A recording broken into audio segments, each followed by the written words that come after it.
Officer to ask the First Minister what urgent action the Scottish Government is taking to restore and support contact between family carers and older and disabled people living in care homes, which is considered essential to their mental, emotional and physical well-being.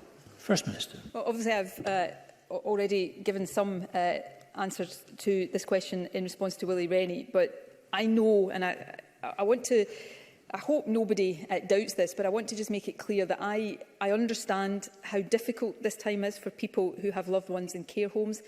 Restrictions on visiting your loved ones is the most challenging thing that I think any of us can imagine. Visiting is a fundamental part of the health and well-being of people who live in care homes.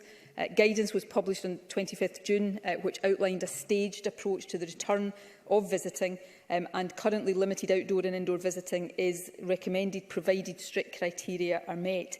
Balancing the risks to care homes from COVID exposure and from reduced social interaction needs to take account of a range of factors, including that many residents we know are more vulnerable to the effects of COVID exposure.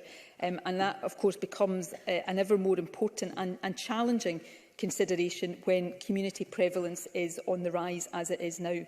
But we hope to open up further visiting options for families as soon as it is safe to do so. Monica Lennon.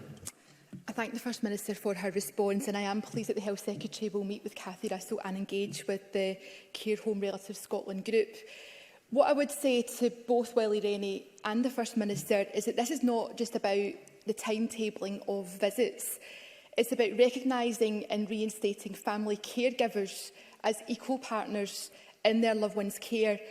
We all want to eliminate the virus, but we also need to address the psychological and physical harms of separating care home residents from their families. Experts and campaigners call it a hidden catastrophe. Sunday Mail editor Lorna Hughes wrote movingly about the guilt she feels about her mother being alone in a care home, and there are thousands more like her. We need to change the story before it's too late. We must end this hidden catastrophe in care homes and avoid a winter of separation. So can I ask the First Minister to agree that family caregivers are important partners and that the Scottish Government finds a way to urgently change the guidance in order to facilitate their vital role?